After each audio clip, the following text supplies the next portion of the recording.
It's going to echo for a second. Hold on.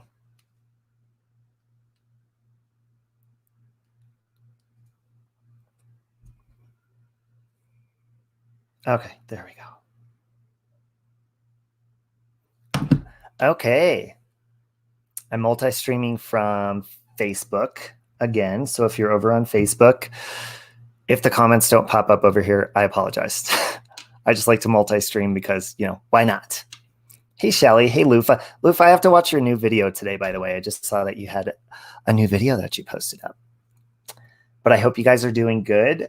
I gave Mexi a link to call in. So we'll wait for him. We'll wait for some people to come in. And so I can tell you what's going on. But how are you guys doing? Oh, you're the first? Oh. Shelly said she's first. Sorry, Lufa. But anyways, I had put a poll up for you guys in my community post. Hey, Van Life with Gina, how are you?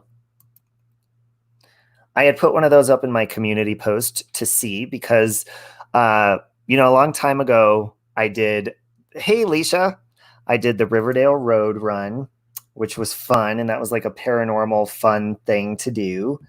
And also, you know, some true crime stuff. So Mexi and I, hey, South Pole Schmida, Mexi and I are actually going to try to make like a separate channel together to do that kind of stuff, but we'll continue to do it on mine and his. He has a newer channel. Hey, Will the Glare. Yeah, it'll be fun, Shelly.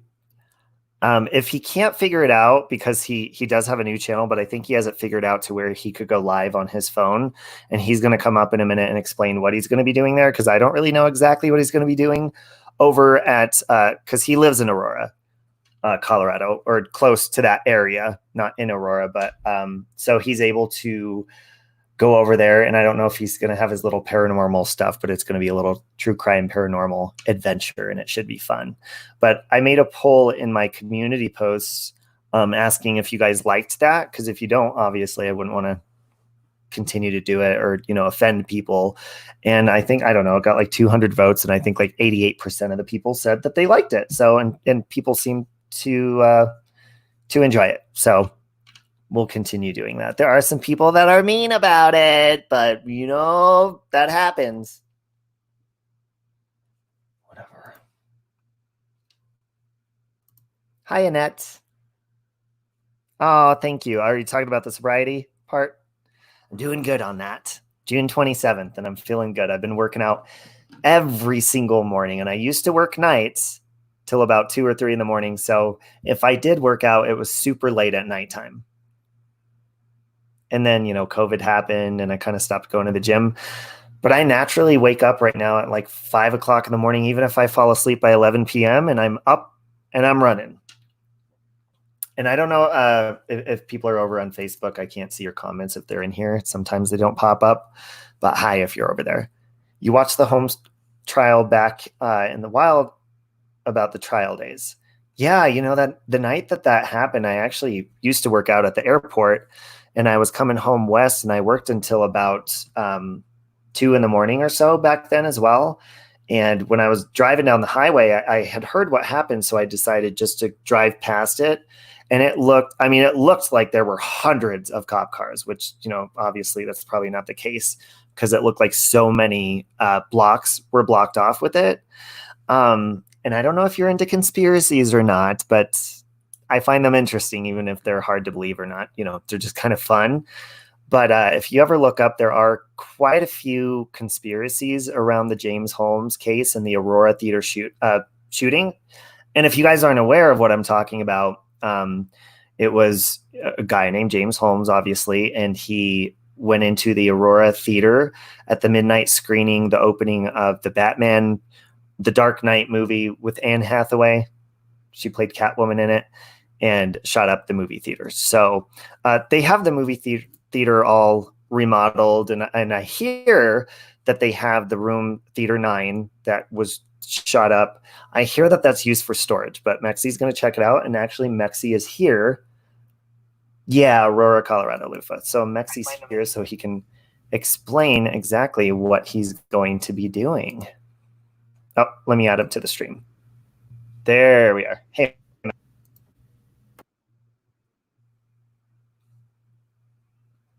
Where'd you go?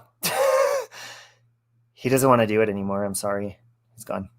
He left. He doesn't care. He doesn't care about me anymore. 15 years and you end a friendship, you little bitch. Thanks, Shelly. Yes, Dark Knight Rises. Thank you, Will the Glare. Thank you. I completely agree with you, Will. And there's a lot of things. There was like, like when the Chris Watts case happened. Hey, Mexi. Hey. When the Chris case happened, there was like people, another mistress coming out. And then, of course, Trent Bolt saying they were having an affair. The same thing happened. Will, I don't know. I know, Will. The same thing happened with the James Holmes thing. There was a prostitute that had come out and said that she had been sleeping with him prior and that he was really, really rough and aggressive with the sex. But anyways, hey, Mexi. Hey, everybody. Hey, Robbie. How you doing? I'm good. Are you feeling better than you did on our little drive when you were sick? Yeah, finally I'm starting to get better. Like, it's taken forever. I think this is day 4 or day 5. Like, I was cramping forever, but now I'm finally not on my period anymore. No more cramping. You're not menstruating? Not menstruating anymore. So do you want to explain what you're going to be doing tomorrow? Yeah, absolutely. So, guys, what I'm planning on doing tomorrow is, I heard Robbie talking about it a little bit, but we basically started our, a separate channel and entity where we'll start throwing these videos in there too. It's called Paranormal True Crime Investigators. It'll be PTCUI. Yeah, PTC. And you're going to be doing this tomorrow on your channel, right? Yeah, but I'll be doing it on my channel.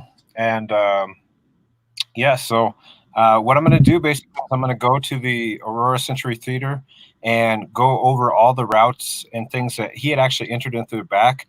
And so I've actually been there before in the past too. So what I'll be doing is I'll have my equipment again, and I'll actually be sitting back there at the entrance where he was actually going. And there's other people that I think actually tried to go out of there too, of the back entrance. But I'll be going there and I'll be doing some sessions and see if we could capture anything, kind of just to get a better firsthand view of what happened, when it happened, and obviously do the little session there, see if we can catch anything on the detectors that I had, and then also I'll go around to the building because it's interesting for people to see the actual location, like kind of firsthand. I feel like a lot of times you get like a picture of it, but you don't like actually get a kind of walk, around and get to see it. So, so I'll do that, and then I'll also be traveling over to his apartment where he had laid all his traps and his booby traps and bombs and stuff.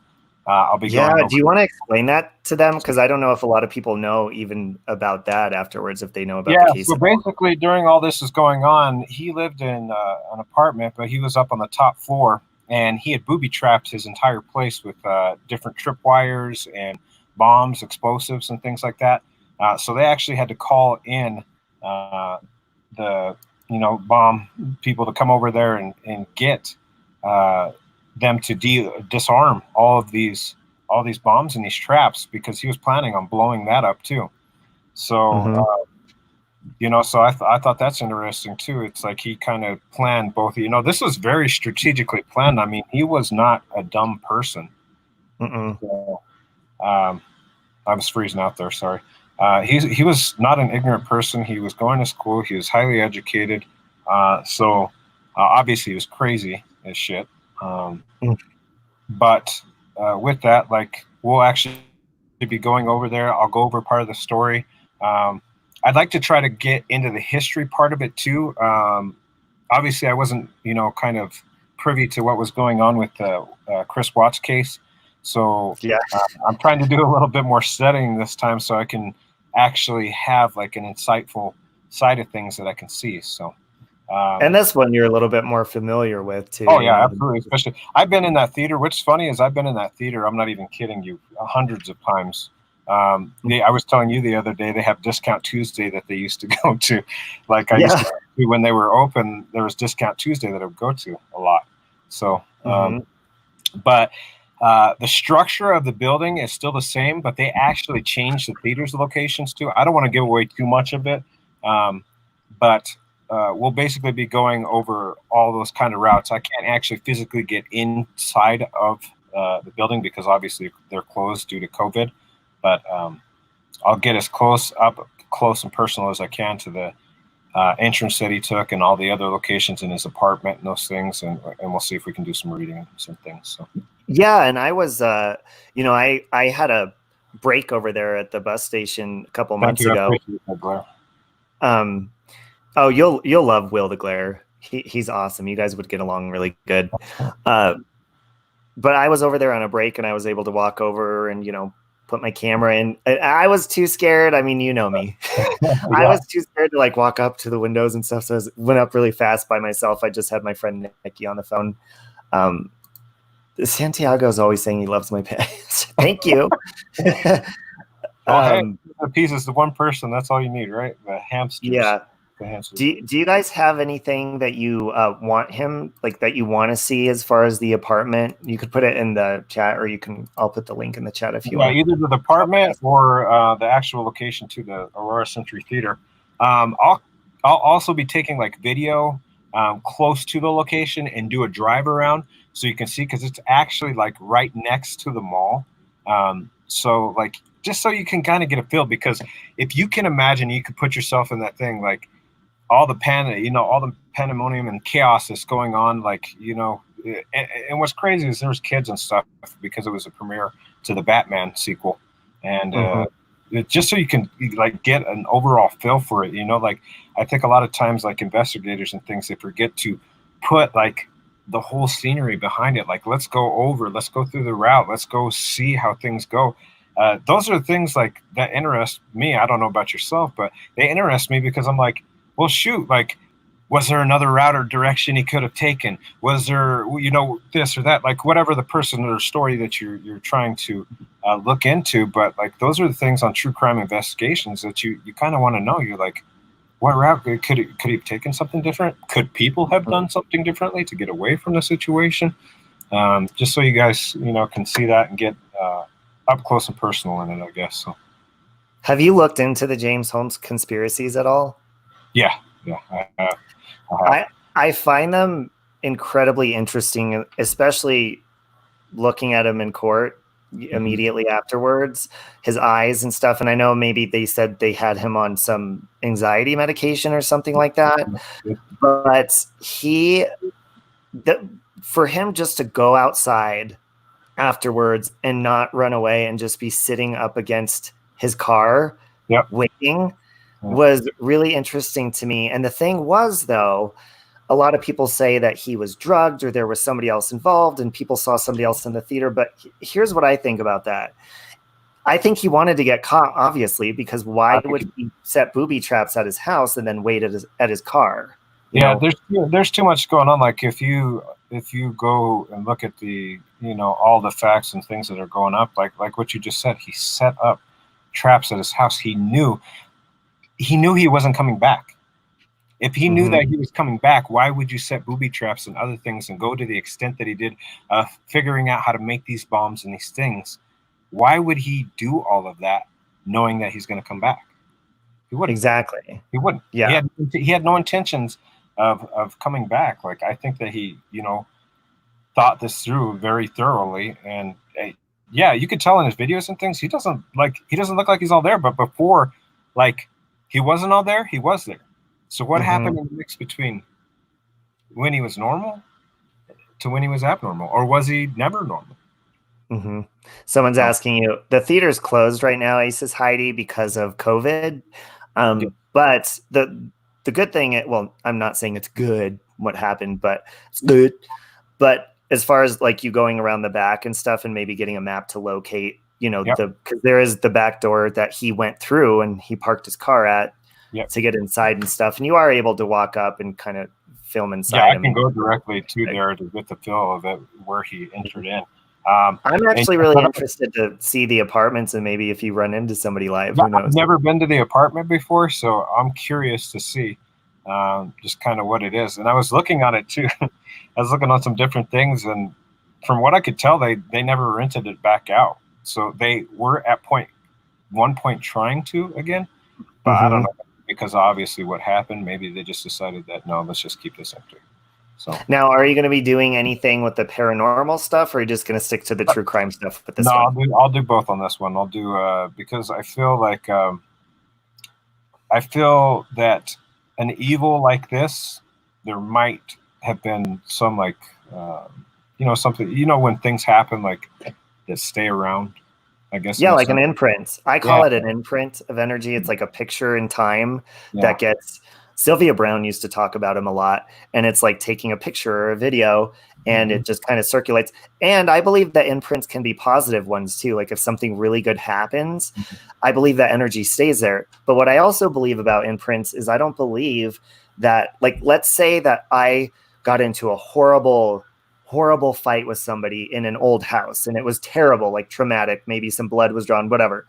So if that energy is still there, I believe that people can believe their house is haunted, but the energy and the people they think that are haunting them are actually still alive, that's just an imprint left in the house. Yeah. So I have like all kinds of theories about that too. I mean, obviously we won't know until we pass away and go on, to meet the one. But like, I think my own personal opinion and theory is like when you have traumatic experiences, when you have things that have happened that, like you said, are either so far bad or so far good, I think that a lot of times what happens is demons end up capturing that, and they want to stay in those locations in order to do their, I guess, trickery, to make you think about this, or why do we see apparitions, or why do they appear to you as like a little girl, or why do they appear to you as the person?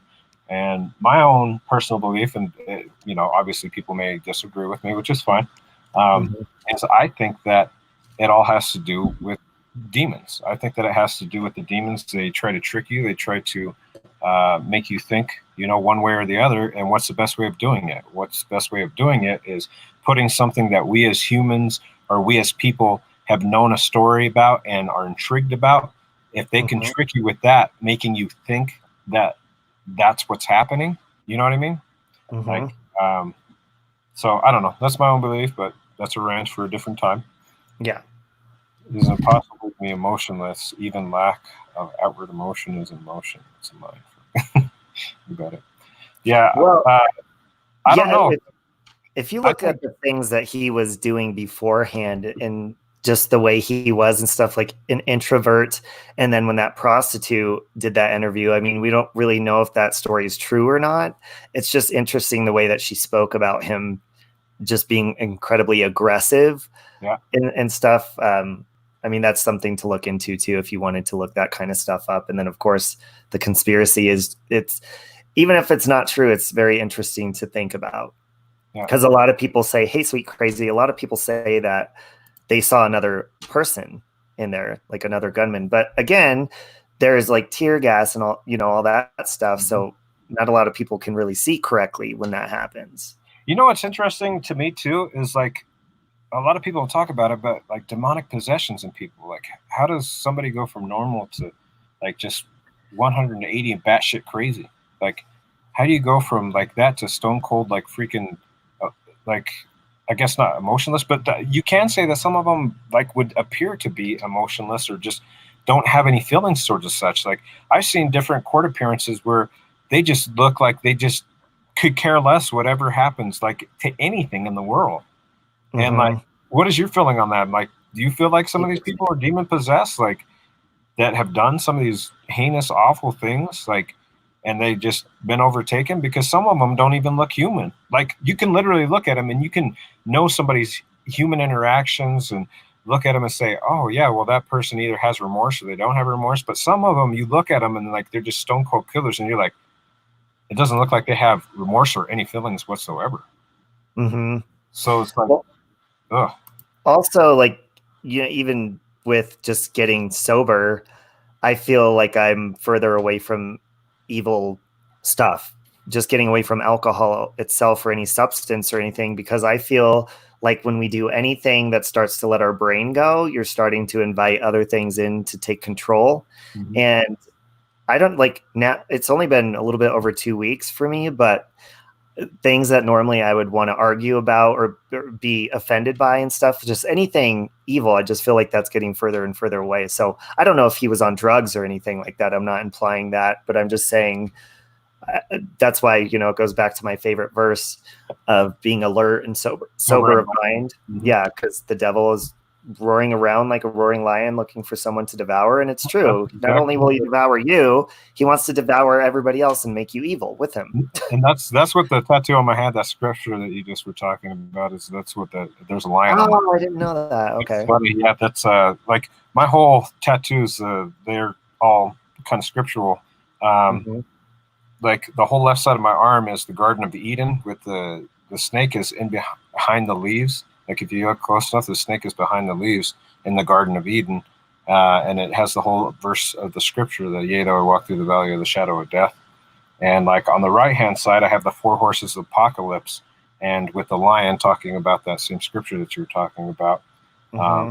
So that's my favorite verse, the being alert and sober of mind, because I've pretty much, it applies to pretty much my entire adult life.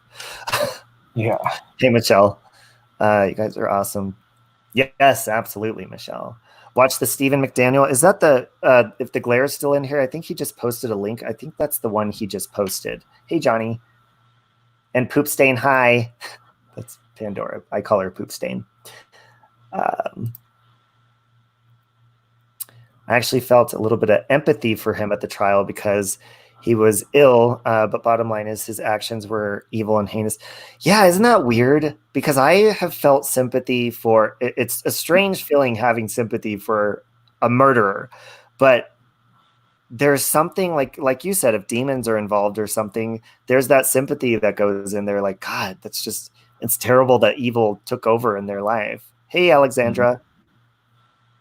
Yeah, and there's a lot of different cases on that too, where people have even, you know, mentioned that. And it's hard to argue the fact, like when you see something like that has happened that's so heinous, and you go back to their location, and there's like just an evilness to it, like a presence, a heavy feeling. Like people don't understand unless you have actually gone to these places. Like it actually weighs on you. Like you can feel the heaviness of some of these places. Like just like for the instance, the Watts house that we just went to. I instantly, as soon as I walked on his property, it just, the heaviness that overtakes you, and you just feel like nauseated, and like, I don't know how else to explain it, but like these people like that are behind the scenes, like all you guys that are out there, like if you've never been to a place like that, like it does like weigh on you. It made me like not feel easy. Oh, I just went dark here, sorry. It's a demon. Like I went dark. But the heaviness of it, and like I'm sure you can speak for the same, because you've been to some of these places, like the heaviness just weighs on you. And it took a toll on me for several days. Like after we actually went to this place, like you just think it in the back of your mind, and I just kept. Oh, hey, well. Hey, this is Will the Glare. Will, this is my longtime friend of like 16 years, Mexi. Oh, I needed to mute YouTube here. My bad. I had like you guys talking and delays, and sorry about that. Yeah. Oh, you're good. How's it going? Nice to meet you, man, by the way. You. But I don't have anything to add just yet. I wanted to it's a very, very interesting subject. And I don't know exactly how I feel regarding, because you know me, I'm not your it's not that I'm not Christian, just not traditionally Christian. Does that make sense? Right. I definitely believe in bigger, better things that are unexplainable. And I definitely believe in being the best possible person that you can be. And I definitely live my life by most Christian values, at least the ones that make sense to me. There are some rules that I'm like, what's the problem with that? So I just kind of go with what makes sense to me. But as far as as far as demons and whatnot, I do believe in that to a certain degree. Absolutely. I think that you're absolutely right. I talk about that on my channel a lot myself, actually. When you walk into a room and someone just kind of seems to suck the energy out, you know what I mean? You feel it. You feel that there's something off. Even though there's smiles going on, even though there's pleasantry going on, something's off. And so I definitely feel that that's probably the same thing when it comes to the ownership of material things. When someone with evil intentions takes ownership over these things, you can tell there's something off about it, and you kind of don't want anything to do with it. So I'm really interested in this. I mean, I subscribed to your channel just now, and you just started. You only have what, 135 subs right now, something like that. What I saw. He did, yeah. Him and I used to make music together years and years and years ago, and he's like coming back with his music and stuff. But we also, we started talking about this, and Mexi and I have always kind of had this thing about paranormal stuff. Like, he used to go through my apartment and be like, "This is evil," and throw it off the balcony and stuff. And so it's something that he literally went through my apartment one night. He threw this dream catcher I really liked off the balcony. He's like, "Get rid of this, get rid of that." And I was like, all right, whatever. It's interesting. And there is like evil attached to, like what you were saying too. Like, there is evil or demonic things that attach themselves to different possessions. For instance, like, it is the most interesting thing that I've ever been to. I swear it to you today, because it was another uneasy feeling. But in Las Vegas, the guy that does the ghost adventures, the main guy, he has a mansion that has 30 rooms that's dedicated to some of the most haunted artifacts in the world. He even has, like, I don't know if you guys have heard of the Dubuque box. You guys ever heard of the Dubuque box? I have not, no. It's basically a Jewish box that they used to capture spirits in back in the Holocaust days. Like, this was actually attached to the Holocaust. And it's one of the most evil things that they have. So much so that he has it encased in a glass thing that he has blessed spiritually to make sure that the evil is contained. He invited Post Malone. I'm sure a lot of people know who Post Malone is. Post Malone to a private session, came over there to check out the Dubuque box. He lifted the glass case off, and he had touched it. Not Post Malone, but he had touched it, and Post Malone had touched him during it. And he felt something go through Zach Baggins. And then not only that, but the next following few weeks, he got in a really heavy car crash. A couple of people had died that he had known, like all kinds of craziness. And like, this is on like major media news coverage, because they made a big deal of it. They're like, well, he went to this house, and like literally immediately following, he had all these tragedies happen in his life. Yeah. So like, you can't tell me like that, demonic things don't attach themselves to different things. So like, if you're not careful with it, a lot of times, even what they do on the show is that they talk about it. They say, be careful what you're doing, because it'll attach it to you. I had to sign a 2-page waiver in order to get into that location. One that says that I waive my right to sue him if I have death, if a family member gets sick, if myself gets sick, or if anything happens, that I completely waive my right to turn around and sue him. That's how serious. Yeah. And it's like it's an actual legal and binding document that he makes you sign, and even before you can even enter the place. So if you get possessed, you can't sue me. What? I'm gonna need a waiver. You even remember. So okay, so I when this James Holmes thing happened, all right, first of all, I got to say, anybody that knows me knows that I am a huge Batman fan, right? And I was dying, and I have a very unpopular opinion. I think Dark Knight Rises was the best out of all of the movies. Oh my God, Will, we finally agree on a movie. It's the best one story-wise, absolutely. And Bane, I think, was just as interesting and fascinating as a villain as Joker was in the previous film. Yeah, it was good. So I was really looking forward to this, not knowing this yet, obviously, but I was really looking forward to this. And I remember reading on Facebook, waking up and being like, they're talking about delaying the release because of this and blah blah blah, and they didn't do it. I went and saw it that day, like before my shift at work. I caught the morning. They were showing these in the morning. I actually caught a 9 a.m. show. That's they actually did end up canceling a lot of different ones that they had, and they even, like, because it was supposed to be they usually have a set schedule on newer movies that they release, like going like back to back to back to back in multiple theaters. Like a lot of theaters ended up closing it down. Yeah, like if you go look, that's crazy, because like the impact that it made strictly on that movie too, like in their release, like it just was so tragic that it happened. Like I mean, it definitely affected box office sales because people were afraid to go to the movies. I remember I caught a 9 a.m. showing of that, and then afterwards I went and got a haircut. And it's funny because I was living in Atlanta at the time, and I got a haircut at the closest place I could, which happened to be a predominantly black barber shop.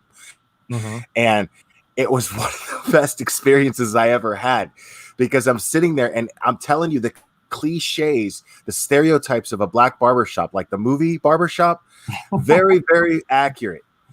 Absolutely, at least in Atlanta. So I'm sitting there, and they were super cool with me. I was the only white guy there, and they were super cool with me. And we were just exchanging this dialogue about how ridiculous these mass shootings are. And I had one of the most insightful conversations with about 6 different people that I've ever had. And it was funny because, these guys knew each other, and they're, burning each other. And it was just funny. Just like you can imagine being in what a stereotypical black barbershop would be like. And it was really, really fun. But the consensus is why the hell does someone come along and think that they get that they deserve some sort of validation in their life by not doing anything with it? And then, okay, well, I'm going to make a name for myself by shooting a bunch of innocent people. Right. Going this route, other than actually creating and building something and making a mark on the planet the way that we all fantasize to do. And this is a young guy. He had plenty of time in the world to do this. And yet, I mean, that speaks volumes of how lazy people can be. That's just pure laziness. Because this is what turned out to be his motive, was it not? That he just simply wanted to make a mark on the world and make a name for himself. But you see that, honestly, you see that more and more, especially with the media and the social media that we have right now. You see a lot of people like they think they're going to become instant pop and rock stars if they go off and they do something like this. I mean, like, look at how many tragedies that we've had happen, in time, even since like past Columbine. You just see these things, and you see, like, I guess not in a sense copycat, but like things that are like, oh wow, hey, that got attention, that got media news attention all over the place. So then all these kids get these ingenious ideas. Well, hey, if Columbine got attention and they got so much mass media, I can get that. Exactly. And it's like this instant gratification. Like, I could go on a whole spin about that too. Like, right now we live in a society, in a world where everything is instant gratification. We got to have it now. Everything's at the click of a button. Right. And so we've gone from, when I was back in the day, we used to go play, football, baseball, basketball, whatever we could, until the lights would go down. Remember the light rule, the street light rule? And then we would come. But it's not like that anymore. Everybody's so attached to their cell phones, their iPads, their freaking laptops, their computers, everything. So, yeah, it's what it is it's disappointing. Because it can be very depressing if you allow it to be as well, because it makes you weep for the future, because you can't help but think it's a generational thing. And just for the exact reasons that you just explained, we want it all right now. We don't want to put any work into anything. We don't want to actually achieve anything. And what they're missing is the fact is something, when you do something amazing, the reason why it has value to it is because of the work put in to get there. Otherwise, it's worthless. It's absolutely worthless. I mean, you look at YouTube. You look at YouTube creators, right? There's YouTube creators that gain, they have the right thing happen at just the right time, and they have just the right content at just the right time because everybody's talking about this one thing, and they jump on a bandwagon, and then boom, out of nowhere, they've got 5,000 subs in one day, right?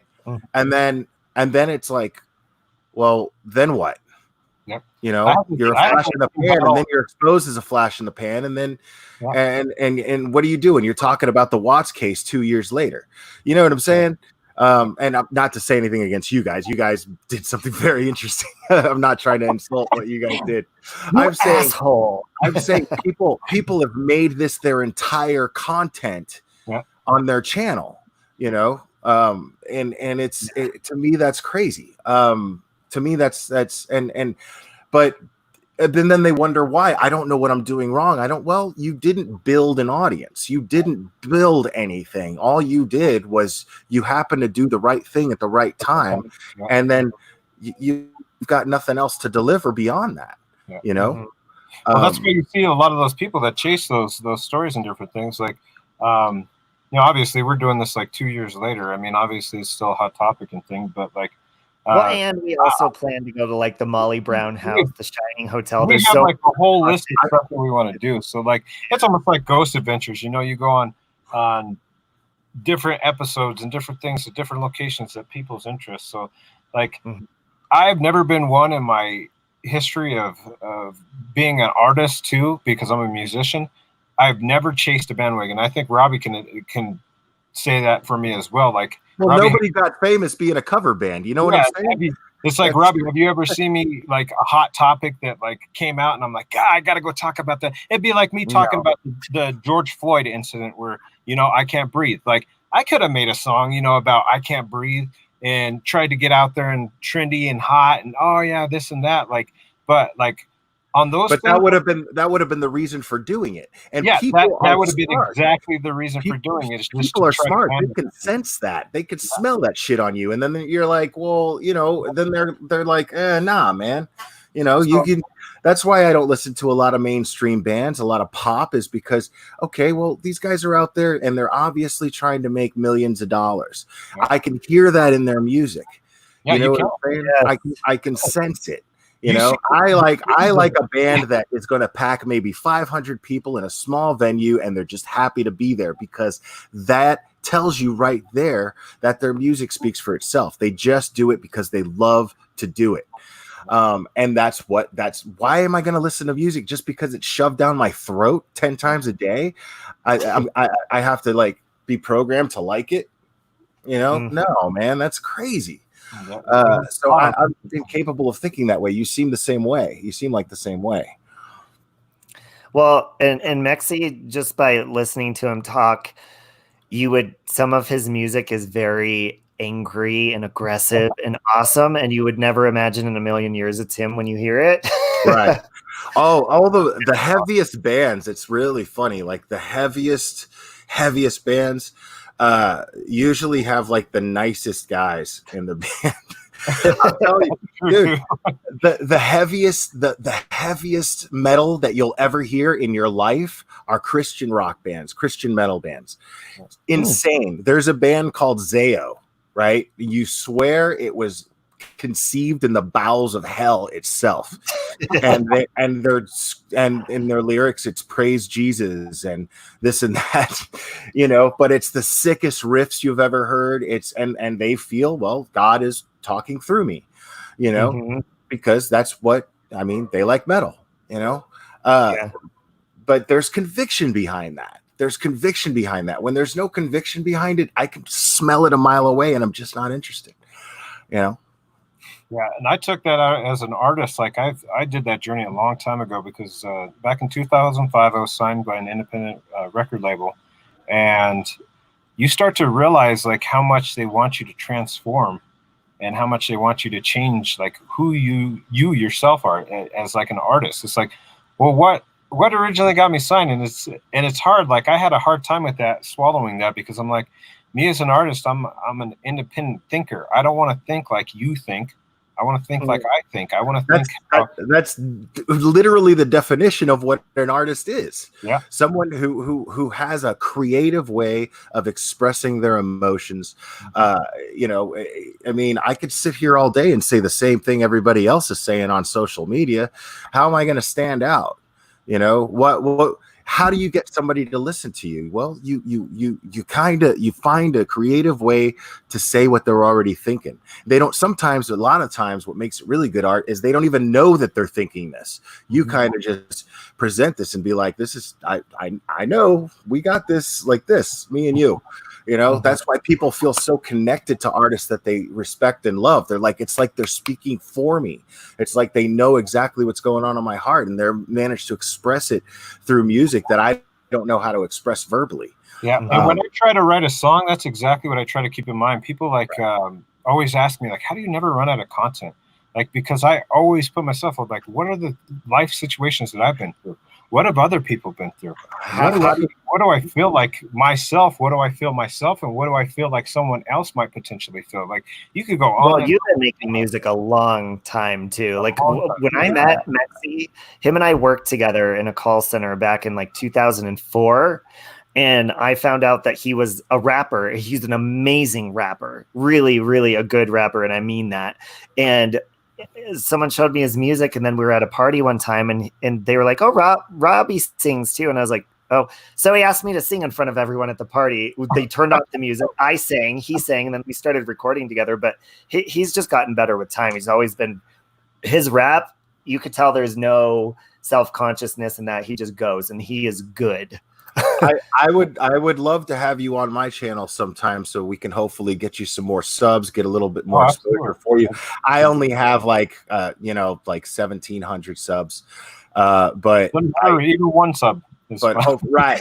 I figure there'll at least be somebody in chat that you can you can let people know who you are and gain a couple of subs, because I think that like the ideas that you seem to have, first of all, like true crime and the paranormal, there's not a lot of those right now. And I know that a lot of my listeners would take great interest in that. I'm very skeptical when it comes to the paranormal, but I do believe in it to a certain degree. So I'm just skeptical. I'm not saying I don't believe in it. I'm saying that I'm skeptical. I'm the guy that always questions and asks questions. When I see a chat full of people going, "Oh my God, I could swear I saw a little girl figure in that window," I'm gonna be like, "Dude, that's a fucking plant. What are you talking about?" I'm that guy. That's what's good, because like, we don't want everybody to be robots. So like, what we're here to do is like to prove to other people, like, first off, like, let's have fun with it. Let's talk about the history of things. Let's talk about like what had happened. Let's like be curious as people and like go explore these areas together. And not only explore these areas, but if we can go along the way and say, hey, did something more than just the evil, heinous that's behind it, maybe a different kind of evil that's intertwined with it? Is something there? If we can look into those things and say, yeah, well, we caught it. Like, how can you argue it? And it's hard to argue some of the facts. Like when you just have, like, for instance, if it's just myself or if it's me and Robbie doing it, sometimes it's hard to argue the fact when you capture something on video and then all of a sudden it's just like, yeah, that was just like two guys. Like, because I wanted to say hi to Deborah in the shower just really fast. She's listening from the shower. I thought you were going to Deborah in the shower. Over to Deborah's shower. Go say hi. Hello. Hi. Yeah, I know Kelly. Did you guys hear Kelly Preston passed away of? Yes, and I know she was in one of my favorite Maroon 5 videos. Today of breast cancer. I gotta see a ghost in front of my face, pointing at me and taunting me before I'm a believer. That's I thought you were telling a story that video. It's 2020. So many things can be done with video, and unless it's somebody that I know and grew up with personally, says, dude, I swear to God, I pissed myself and I caught this on video and I pissed myself when I saw it. That's the closest thing to me not seeing it with my own eyes in person or in spirit, whatever. It's the only way that I'm going to be 100% a believer in things like this. Absolutely. I have a question for you, Will. Since you are like a skeptic and he's going to be going to, the theater and then the apartment tomorrow, is there anything like you're looking for him to do or that you want him to do or try? Well, I mean, that's the thing is right now I definitely see I'm looking at this from a psychological standpoint. I mean, he obviously had psychological issues. For some reason, he idolized the Joker. And he chose, and that was the thing. The Joker, the way that Christopher Nolan made that character out to be, was like the way Michael Caine, the way Alfred explained it in that film. Well, some men are just looking to watch the world burn. You get somebody like this, and then they take that and then they run with it, and then they allow it to consume their decision making. And influence they allow it to influence their decision making to a point to where it consumes it. I think it's because we idolize these things. We as people and things like, look how many people that we have following those different things like Batman and stuff like that, and make it to where it's a cult thing, where like people do I'm not saying like bad things about people that do role play, but there's some people that take this stuff like very, very, very seriously, and like to the point where you allow it to manipulate you and your personality to change who you are as an individual.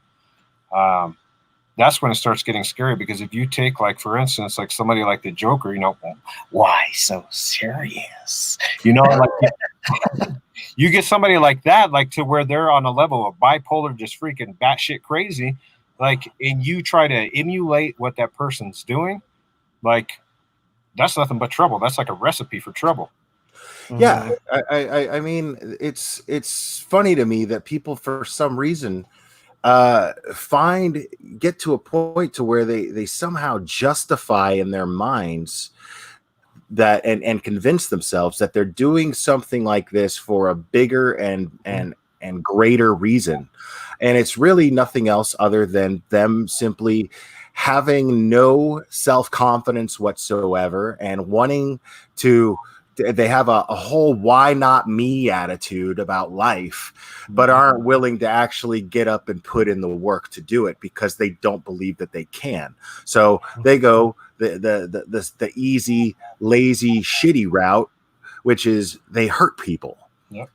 How do I get my name? It's the same thing as what the hell was that guy's name? Oh God, it's on the tip of my tongue. The don't mess with cats guy. Don't mess with cats. Don't fuck with cats. You don't know somebody in chat knows who I'm talking about. Anybody know what he's talking about? A shit ton of people in chat right now know what I'm talking about. It's the Netflix series. And I'm trying to think of his name. No. This is before that. And this guy murdered people and sent body parts through UPS. Oh, yeah. That's not the toy box killer, right? That's the guy that used to tie people up. No, that's a different guy. And that guy's fascinating crazy. too. Yeah. That's a whole nother Magnotta. Thank you. Luca Magnotta is his name. Thank you, Shauna B. I appreciate that. Thank you. His name was Luca Magnotta, and this is a guy who was just an aspiring model, and he was, he thought he was a big star, and he wasn't becoming famous fast enough, so he killed people, and did it and videotaped it and played it on YouTube, played the murder and dismemberment of a human being on YouTube, and then took the body parts and mailed them to like the governor or something like that. I mean, this was in Canada, so I don't even really know how that works, but somebody in politics in Canada. So this guy was really calculatingly trying to make a name for himself, and that's really all it was. Hey, Casey, what's up? Yeah, that's really all it was. And this guy was no different. This guy, he dyed his hair green or orange or whatever, and then decided to get a gun and go into Batman Dark Knight Rises and shoot the theater up. And thought that he was going to go down in history as, and the problem is if I can address any aspiring mass shooters out there right now, it's a flooded market. So don't even bother doing it. You're not going to make a name for yourself because it's been done already too many times, and you're not going to make a name for yourself. You're going to get on the paper for a week, and then I mean, and especially now, don't try that now because you're going up against the 2020 election. You're never going to get the press that you want, so just forget it. But it's and it boils down to that being all there is, and there's definitely evil that drives that. If you want to compare it to sins, if you want to add sins to it, there's vanity, there's envy. There's all these horrible things that drive someone to get to this point and pull off this evil act. And so I believe that if there is some sort of demonic possession that took place, some sort of paranormal situation that did take place, I think you're going to find it in that apartment. I have no doubt in my mind. Yeah, I agree. Okay. Yeah. Like we were talking about earlier, though, like I think that they do like the residual things of what had happened, and just like Robbie says, imprint. It leaves an imprint of what had happened. Yeah. So I think that if something is there, it's going to be there for sure. So are you going to do your little paranormal application while you're there? Or? Yep. I got a few different things I'm going to try. We'll see what happens. So what do you? Yeah, I'm curious as to what are your methods to detect these sort of things? Do you have any certain type of equipment or? Yeah, I just actually got another piece of equipment too. So I don't want to give away too much though. No. Yeah, without giving anything away, but just like there's like things like that you can do, that electronic voice phenomenon too. Have you guys have heard of that? Have you? I have. So like I believe that to be one of the realest and rawest things that you have. If I'm the only one myself that's sitting there, and I'm sitting there and I'm recording something, it's hard to argue the fact if something captures on that tape, if something actually is there, like, and we hear it, like how do you argue that? Like, because I'm not going to go alter it. I mean, like people could say, oh yeah, maybe you altered it, but I don't know. Robbie knows me. I'm not going to take the time to go do that. No, I think it's great that you're going to do it on a live stream. I mean, correct? Is that the plan? Yep. And you're going to go live? Yep, go live. Because then how am I going to alter it? Like, how are you going to do that? I mean, don't you need 1,000 subs to be able to go live from your phone? But you're going to be with Robbie, though. Oh, yeah. So yeah. And we have. No, I'm not going this time, but he's able to do it from his iPad and do that with this. So yeah, that'll work out. Awesome. Otherwise, I told him he could just call in on panel and do it that way. But yeah, right. So hopefully that'll work out, and I'm going to try to share his channel out so people go over there and like. Yeah, so let's keep that in mind, folks. For everybody that's going to be watching this thing, that to me is the most attractive aspect of it, is that it's going to be live. There's not going to be any chance of trickery here. I love you too, Carla. Thank you. This is a genuine investigation that McC seems to be wanting to conduct here.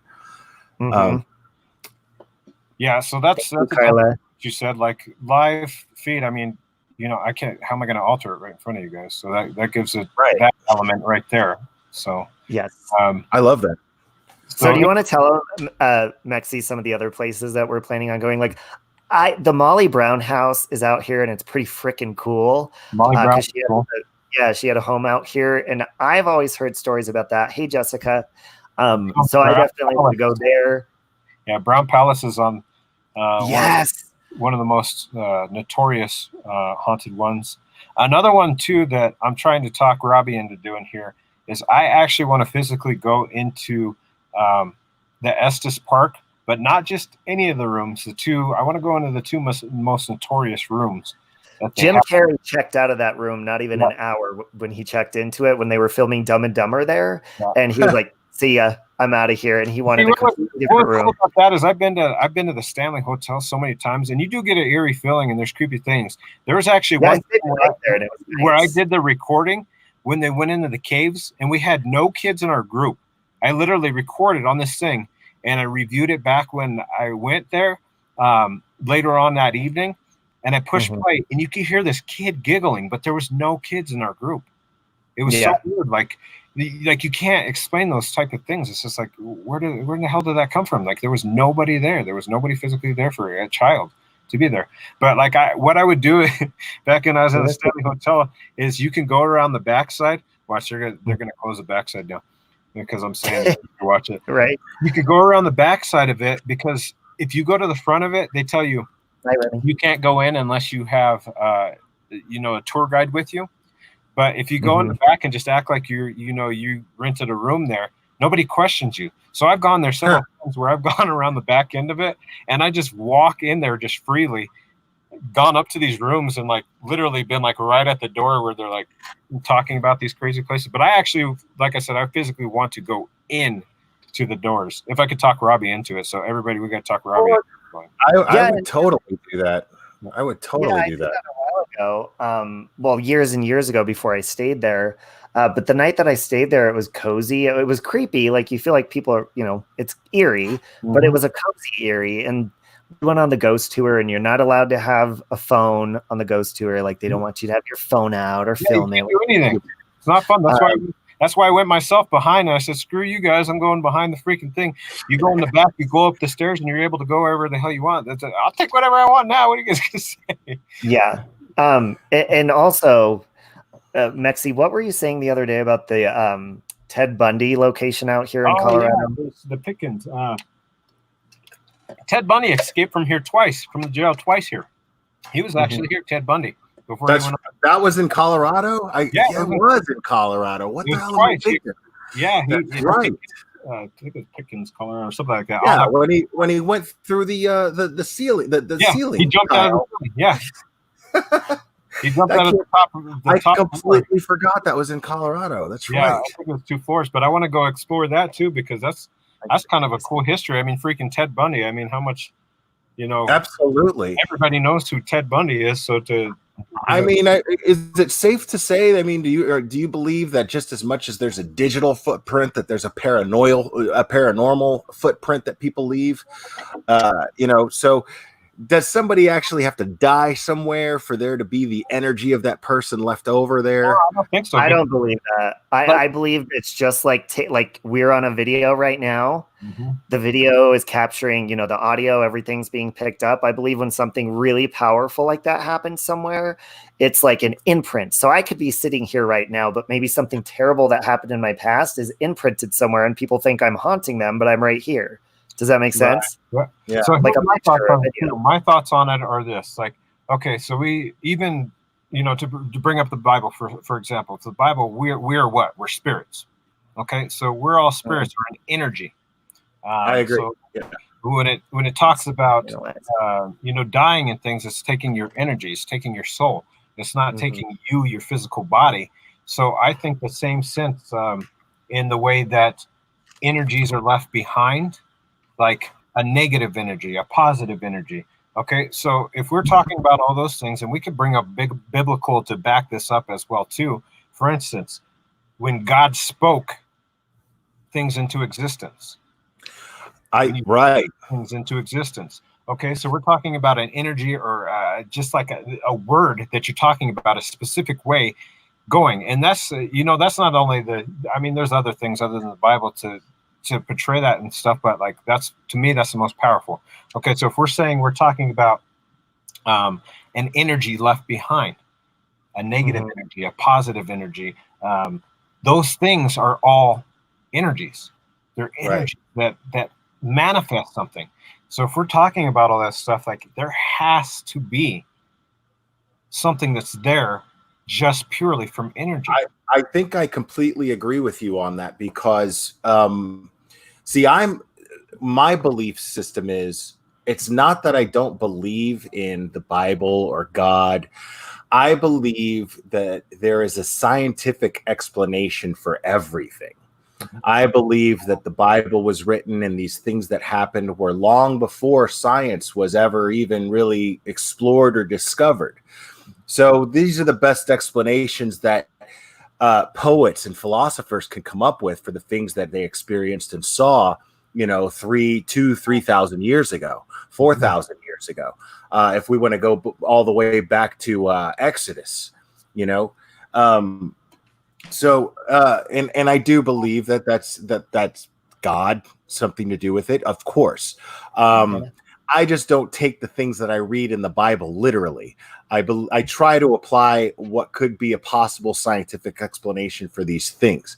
And as this person, Alexandra Supernova, had said that energy cannot be destroyed.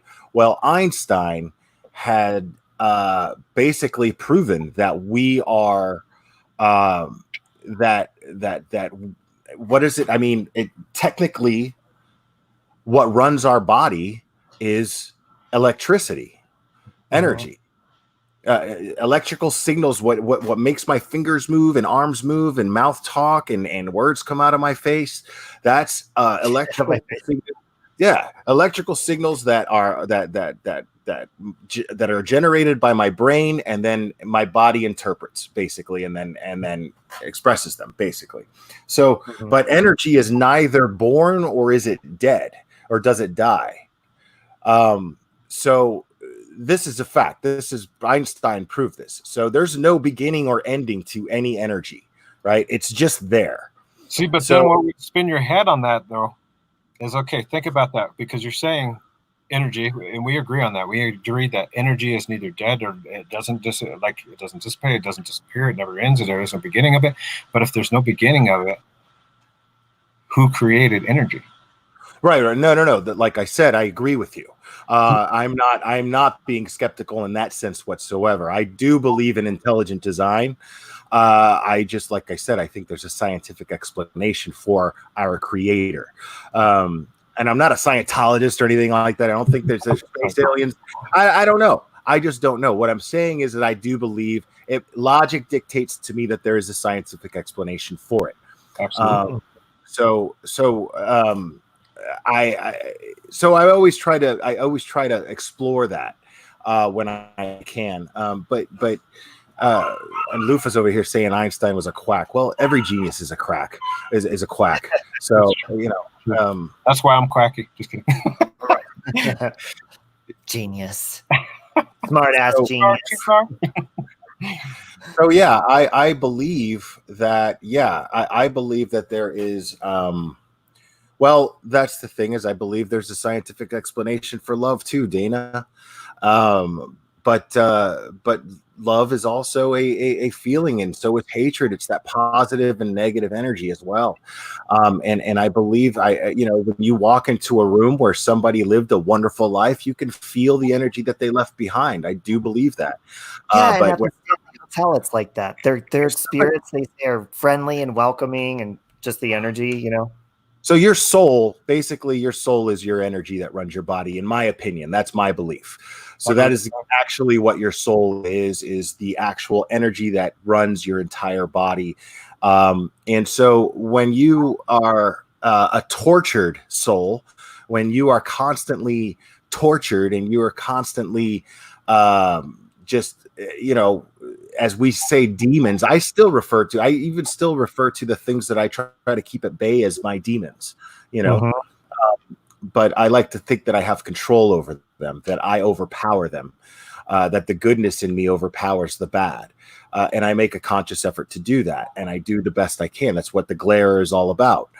But it's my method of doing that. But the thing is when you have someone who is absolutely and totally just tortured and negative, and they thrive off negativity, well, they're going to leave that behind when they go. And that's a scary thought. That's a very scary thought. So I think that you're probably going to find something very, very, very, very disturbing and leaving a feeling of uneasiness that you'll probably experience when you're going to do this thing.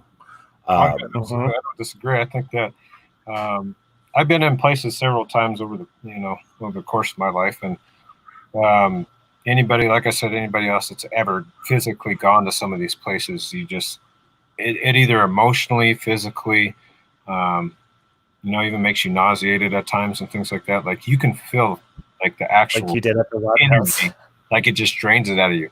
And my belief in that almost is a sense of like the demons or the spirits or the demons, whatever you guys want to call them. I think that they take part of your energy. I think they're in order to try to manifest or them trying to talk or do whatever. I feel like they just sometimes just leech and just suck some of that energy. Well, that's what these type of people do while they're on this planet. Mm-hmm. I talk about that as well. When they walk into a room and then you just feel drained just by their presence.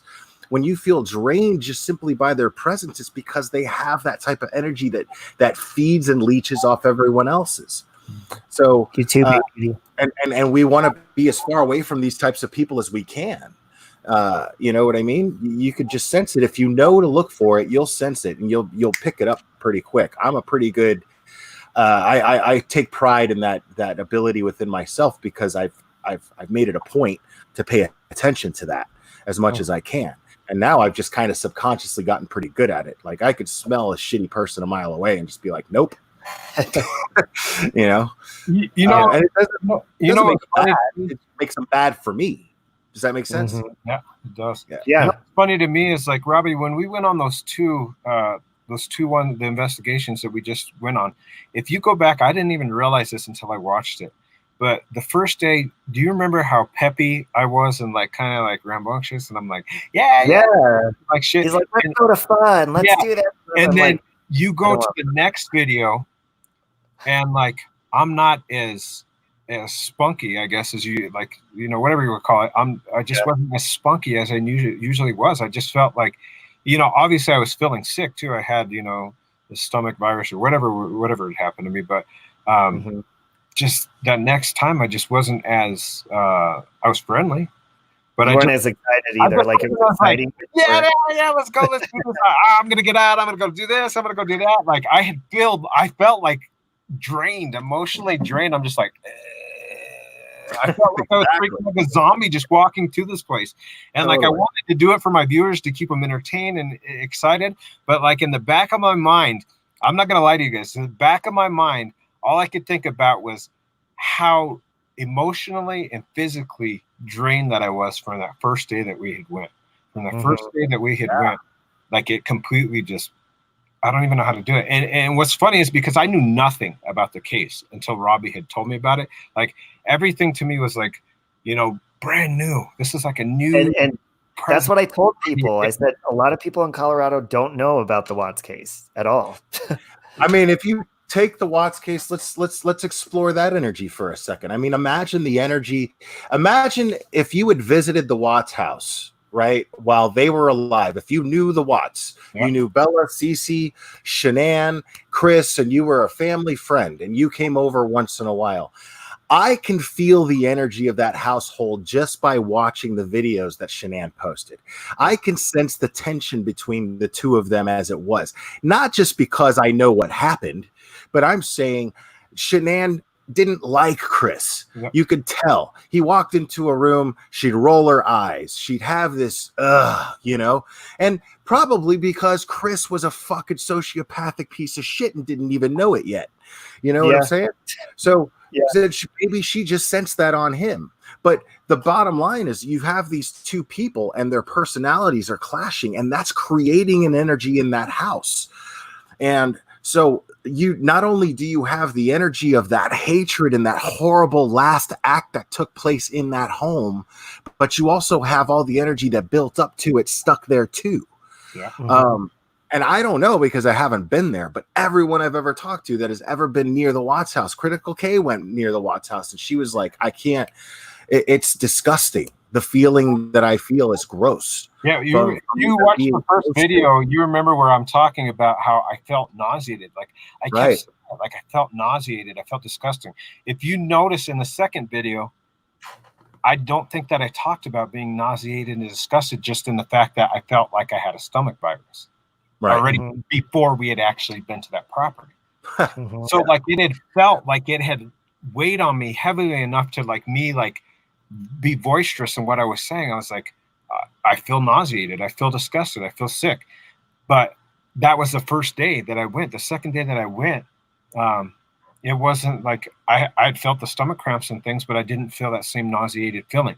Now, however, when I went back, because I went to go investigate further and watch videos and things, I felt a sickening, like I was lured in, like almost like a moth to a freaking light, on these videos. Yeah. And I felt like it was the energy because of like me actually physically being to that location and being so close and being involved in it. I actually felt like a sickening draw to it. I actually had to step away from it. I told myself, like, I said, I have to step away from watching the rest of these videos because I'm sitting here like almost in a sense of obsession. I think I was the same way. I was just picking apart every single moment of all those videos just to try to understand what took place. And a lot of that really just had to do with the fact that when I was exploring those videos, I was an admin in a Watts group that had like 6,000 members, and tensions were really high amongst everybody because before he pleaded guilty, all there was a very, very lazily written and vague affidavit, and the only thing that you could get out of it was that Chris claimed that Shanann murdered one of the children, and then by the time he saw the other one being killed, he jumped and reacted and then killed her, which we all know is bullshit. But even then I knew it was bullshit, but I treated it as though maybe it's true. I don't know. I want to explore it and blah, blah, blah. But watching those videos and trying to figure out for myself, I could not take my eyes off it. The way you described it was perfect, like a moth to a light. I just could not stop exploring these videos and trying to understand what was happening, trying to understand what the dynamic was, trying to see if Shanann was capable of something like this, and giving actually Chris the benefit of the doubt, even though in my heart I knew he was guilty. And I got into fucking arguments with people like crazy because people were like, he's guilty, he should burn. And it's like, you don't know that yet. You don't have any evidence of that yet. And so it was really hard being an admin in one of those groups, especially being a guy and it's mostly women. They hate you. Yeah. Like immediately you're a man and you're attacking them if you disagree with them. And it's, when they feel that passionate, and that's not all women. It's just the ones in that group. It was like that. The passions were so high. And I was just like, listen, I'm just trying to be objective here, and at the end of the day, I mean, everybody was right. I was just trying to inspire critical thinking in the sense that maybe what if he turns out to be telling the truth at the end of all this? How do you know? You really don't know. And how are you going to feel about that? That you just jump to conclusions about this man. So we have to be very, very careful. We have to be able to ask ourselves questions and be open to ask anybody questions regarding any of these things. And it seems to me like when these things take place in these awful environments, we can at least sense, if we know to listen for it and we know to look for it and for that feeling, that vibe that we get from the energy that people leave behind, that's going to help us understand things a little bit more if we really pay attention to it. So what you're doing, I think, is really important. Well, I wanted to say about, like, because you asked what the energy was like there. For me, the very first time I went there on Mommy Rambling's channel, it was like I felt just an eerie, gross feeling for the next couple of days, just an ickiness. But and I felt that every time I went there, but the closer we got to the Survey 19 site, Mexi kept saying, "Oh, I'm getting anxiety," but I got more comfortable. And when we got there, I don't know if it was the sunset or it was I know it sounds weird, but at the site, even though we were at the wrong gate, it was a really peaceful feeling out there. I felt nothing but peace when I was there, which is weird, but that's what I felt. That's interesting. Yeah, I didn't stick around. I mean, I was watching your live and enjoying the chat and everything, but once you guys got to the site, I was like, all right, yeah, that's enough for me. I personally didn't have any interest in that. It's great content, and a lot of people were interested in actually seeing that site live like that. But for me, I'm weird like that, where I'm just like, that's something I don't need to see. Yeah, it's not even that it's too much. Just, I guess for me, I've already got all the closure that I need from that case. So it was, I guess you could say, too much, but not too much to where I was offended by it or freaked out by it. Just it wasn't necessary as far as my closure goes. I already got my closure with that case. I think it's about people like at their own level of closures too. Like, I want to investigate it because this was me, and like, I feel like I didn't have any closure about it. I'm like, I have to understand, like, absolutely what happened. And I want people to feel that too. Like, I want the people that come to these channels and look at it. I want you to like actually mentally think about these things and like, don't consume yourself with them, obviously, because I don't want you to be a psycho. But like, I want you, there's lots of those on here. Yeah, I know. There's enough of those out there. We got enough of those. Thank you.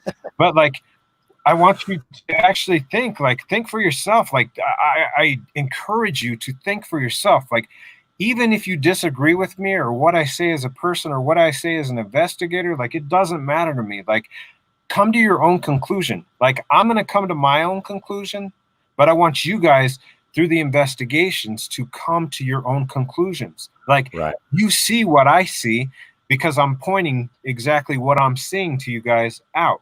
And like, I want you guys to have a close enough feel of it to come to your own, whatever it is, your closure that you need, come to whatever it is that you need to get your own, come to an intelligent thing and be like, you know what? I think this is what happened. Cool.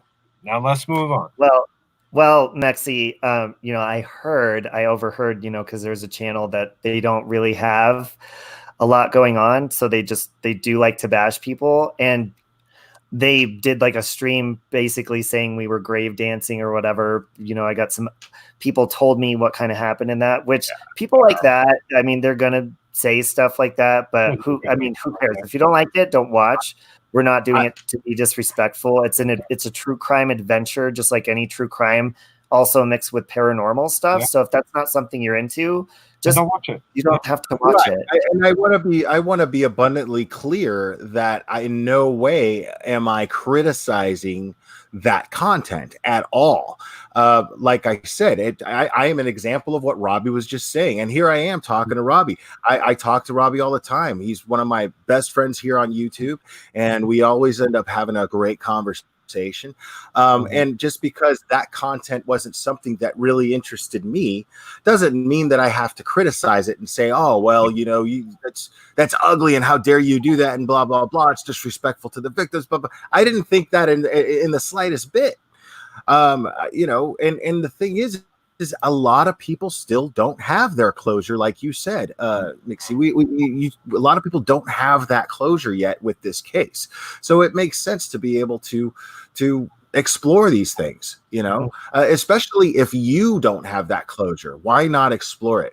You're not doing it for the cheap reasons of just to get just to get more subscribers or whatever. You didn't have that closure, so you thought, okay, well, I'm going to go explore this and share it.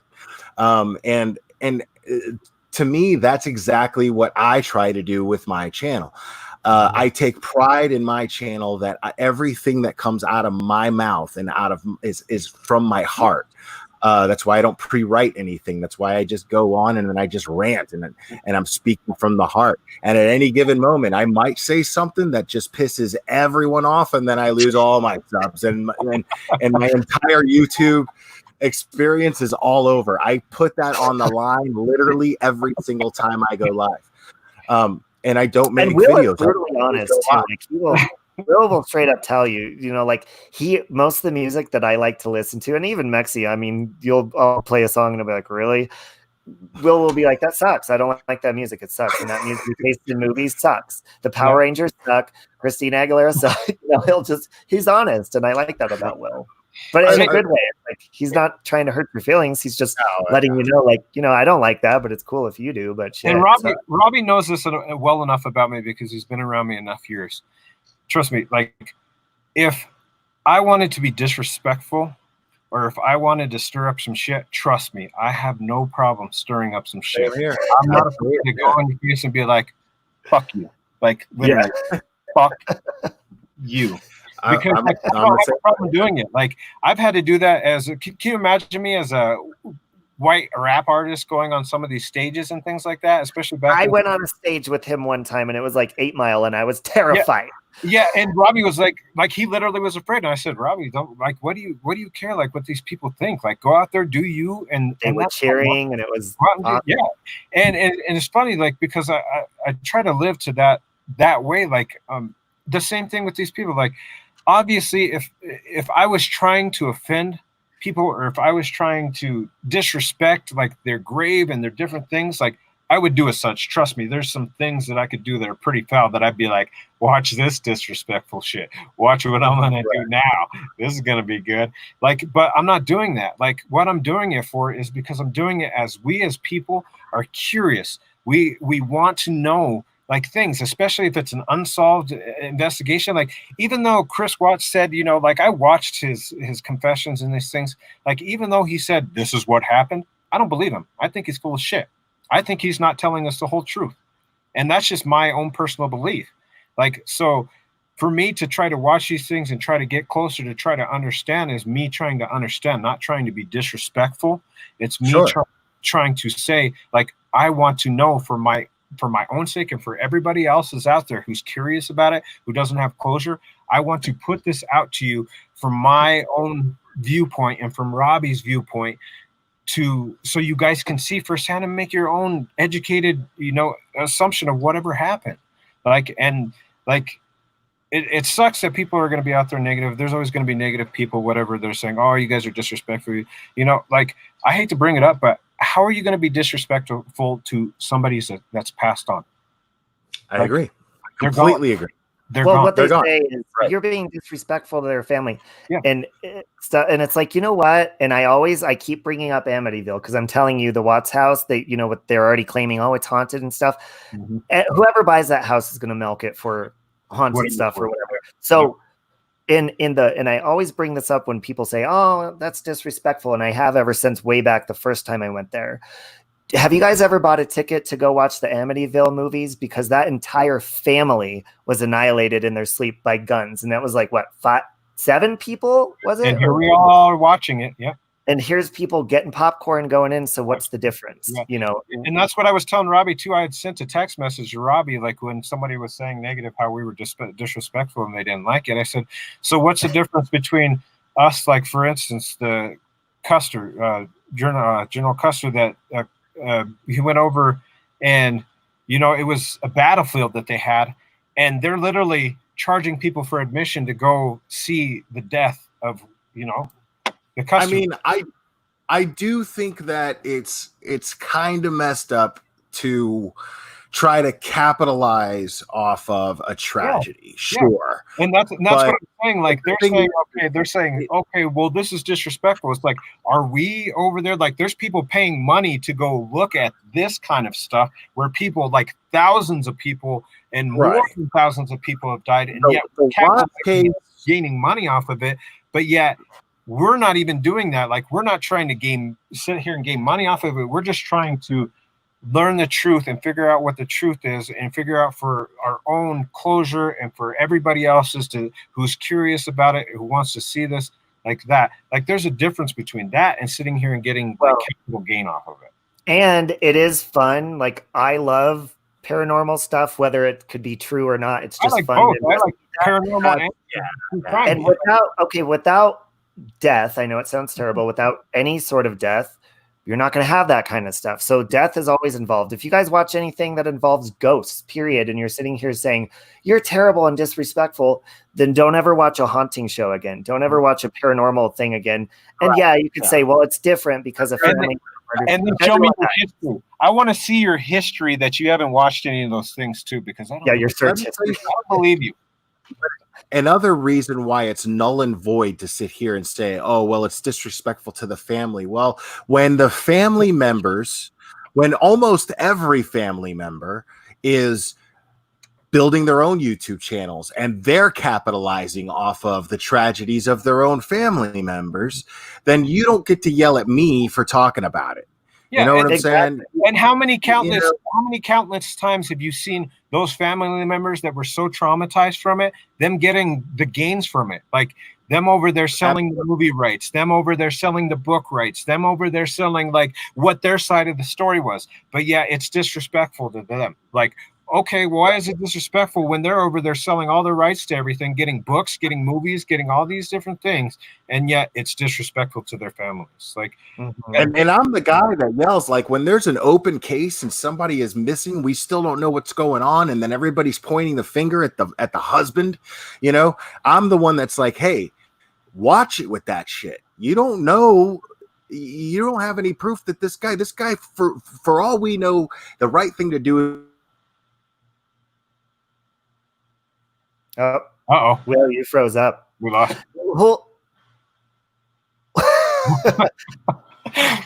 Well, he went out. Waiting for Will to come back. I wanted to read this comment from Carrie Chatterbox Rennie, I think is how you pronounce it. She said, "You were respectful to Shanann and the family. True crime can still be talked about, and we need to understand the psychology and behaviors of the perpetrator." Thank you. I couldn't agree anymore. Thank you for that. Yes. Yeah. And, nobody... Oh, there you are. Is he coming back? There he is.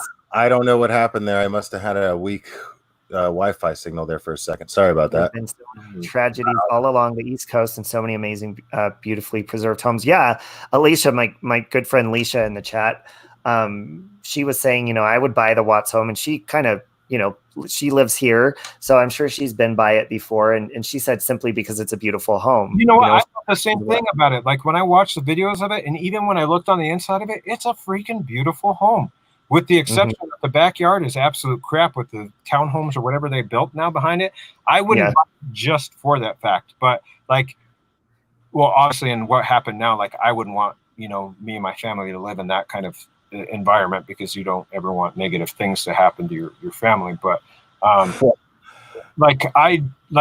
thought it was a beautiful home. Like it sucks because you're talking about the Watts home? Yeah. Yes.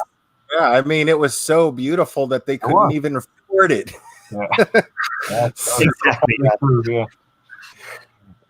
But I would tell you two should definitely do some panels together and stuff. I'm going to get off here in a few minutes, but as far as is there anything else that anybody wanted Mexi when he goes tomorrow night? Is there anything you guys wanted him to do while he goes to the James Holmes apartment and to the theater? Because a lot of times, like when I've done stuff like that with Riverdale Road and stuff, I didn't ask people what they wanted. I just scared the crap out of them with my aunt in the back seat. So I think it's kind of important. I'm always curious. Like, go ahead and hit me with whatever you guys are looking for or whatever. I'll be happy to see if I can appease to it. I mean, aside with the please don't ask me a ridiculous thing like go over to the James Holmes house and pull out a Ouija board and do a seance. Well, my question to you is if you're willing to do it, if you're at the apartment and you see anybody outside or something, maybe if they want to talk or answer any questions. But I have no problem. Like if that would interest you guys, and like you guys are curious about somebody specifically that had lived there or whatever, like I would have no problem getting out and saying, hey, I'm doing an investigation. Have you guys lived here? Were you guys here at the same time as James Holmes was? Like, what was your guys' take on it? How did you feel about him? Did you know him personally? Did you guys see him walking through? Or, I would absolutely just sit there and ask them questions until they told me probably to fuck off and go away. But that's the difference between me and you. That's why I like that you do it with me. Well, it's refreshing because there's quite a few YouTube creators that have made decent name for themselves, including Robbie, that are located in Colorado. And there's one creator, I don't want to name names and trash talk, but it's funny because this creator he's really loud about the fact that he's in Colorado, and what he says a lot is, I was right there earlier today. I was right there, but he never has footage of it. You know what I'm saying? I love that somebody is going to actually show that they have this footage, and you're going to do it live, and you're going to share it with everybody here. And I think that I mean, I personally have a really good feeling about you. Like I said, I take pride in being able to sense good on people like Robbie right now. Robbie's got a much different glow about him since he's gone sober and he's been exercising. You could just you can sense it on him. It's a very, very different vibe on this panel than it was the last time I was on this channel on this panel. It was still fun because I was with you. But it's a much different vibe. Yes. And it's pleasant, and I can sense that, I can feel that, and I get that feeling with you. I think that you have great intentions with what you plan on doing with your channel, and I really, really wish you the most success you can get. So everybody, make sure you subscribe to Mexi if you have not yet, please. And I just put his live scheduled for tomorrow night. I put that in the. I love you too, Alexandra. I put his link down there. And then, like you were saying, Will, it is cool because it's live, because the thing that you can do is it's almost like a video game for the viewer. You know, they can be like, hey, can you go over there and look at this or that? And it's almost like you can maneuver and use Mexi as the little doll.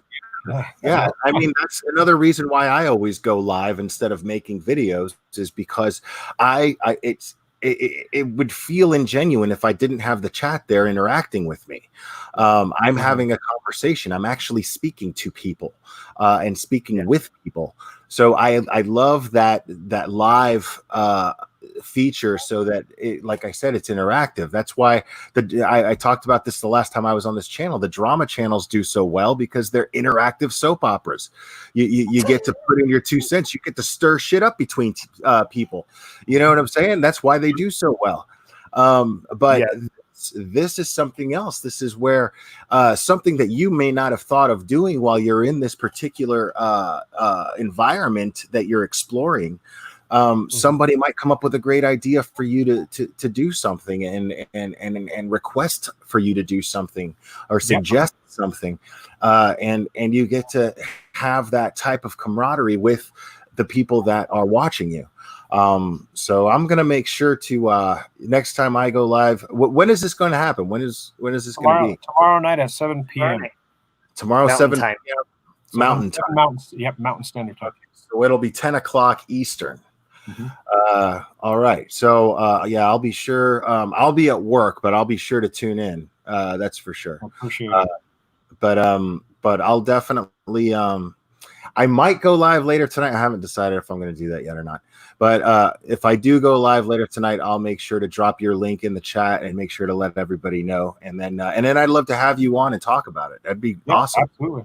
Yeah, I'll send you the Glares link right now. I'll text it to you, Mexi. Yeah, absolutely. After all is said and done, well, let's. I'm more than game to go on, jump on a live with you, and I'll go over like the different things that I investigated and felt, and kind of even behind the scenes footage, because obviously once I end the live, I'll probably get some things behind the scene too, I'm sure. So. 9 p.m. Eastern. Oh, okay, yeah. Yeah, Mountain time. I'm thinking Pacific time. Thank you, Mr. Thank you, Mr. Yeah, 9 p.m. Eastern. I got Mountain time confused with Pacific time. Sorry about that. But I would love to have that. I can't wait to find out what's going to go on as far as that goes. Especially this case to me is one of those that I'm glad that it's not talked about as much as it probably should be, because I don't want this guy to get the notoriety that he's looking for. But at the same time, it does fascinate me, and I'm glad somebody's actually talking about it at the same time. Yeah. So I have mixed feelings about it. It's crazy. I'm not interested in it. And I hate giving that guy what he wants. You know what I'm saying? I hate giving him what he wants. I just wanted to address this comment really fast as far as Sam. Congratulations on 15 years sober from heroin. That is pretty darn amazing. Wow. Good job. Nice. For Sam Vega. We're rooting for you, man. Keep going. Absolutely. That's inspiring. Sure. That's very inspiring. You can go over to Mexi's channel and just set the reminder just in case you don't know the time. Yeah, And I already did myself, actually. Yeah. I appreciate that. Well, Yeah, that I try to interact with you guys as much as possible. Is like what you guys are saying. Like, if you guys come up with some great ideas, I'd love to hear like you guys' feedback, like when we're live during this thing. Because if you guys can be my eyes and ears too. That's what I like about doing the live, is because you guys can be my eyes and ears. I'm only focusing on certain things. So like, there was Robbie in the video. Somebody said they saw the other one we did something. They saw something in the window and stuff. So like, it's like, yeah, those kind of things like are interesting to me, because something that I might not catch with my own eyes or my own ears, you guys might. So that's what makes this absolutely cool. Because let's say something's, even something, in front of me or behind me that I'm not seeing, and you guys are like, whoa, whoa, whoa, hey, wait, go back. Like, absolutely interrupt me and be like, just, hey, wait up. And go back, because I absolutely would love if you guys can be my eyes and ears to help me through the investigation. The more interaction we can do and find, because I can't be everywhere at all times, obviously. So yeah. You guys can try to help me do that too. So it's like a almost like an interactive thing. So I look forward to doing it tomorrow, and I hope that we're able to get some answers for some different things that people might have a question to, and B, like maybe we'll catch something in the process that we hadn't. I'm excited because I can actually watch it. I don't have to go anywhere this time. I know, you get lucky. Like, you get lucky this time. You don't get to do it, because sometimes Right. these places are definitely uncomfortable to go to. So it's like, I always used to look at those and watch those ghost hunter shows and be like that too. I'm like, I would hate to go to that place, like, just by myself. Do you remember that MTV show where they stay overnight in like the broke down asylum or whatever? That crap was I know that they set up scary stuff to happen, but that I would never do that. I'm too much of a I went to that kids insane asylum that was here. I'd love to go do an investigation on that too. It used to be called Ridge Home. I don't know if you guys are privy to that or know what that was, but it was Ridge Home.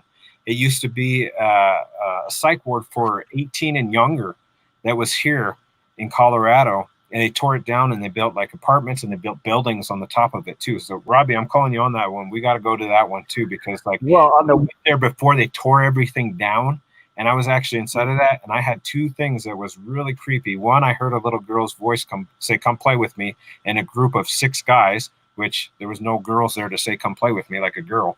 And then 2 was like when we were running through, because we heard, like, if you ever watch those ghost adventure shows, like there's like a huge loud bang. Like sometimes you hear those on the TV. They don't sound as loud on the videos, but like we heard that something had hit or dropped or done something. And I went on a full sprint out of that place, but like through it, you could like see like weird little shadows. It was freaky. It was like, I'll never forget that experience when I was younger. Well, Mexley wanted me to go with him. We were driving back from the Watts house, and in the pitch black, there's this abandoned like Bates Motel. It's all boarded up. He's like, I was like, no.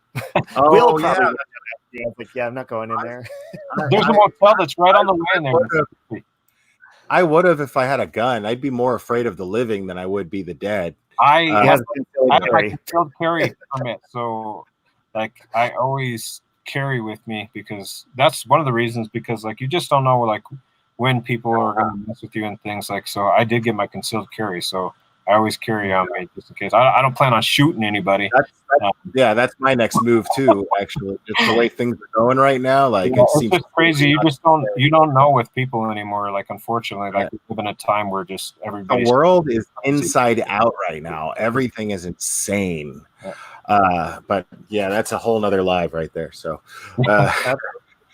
but I'm gonna get going. But Robbie, it's always great to talk to you. And Mexi, very good to meet you. I look forward to tomorrow's live.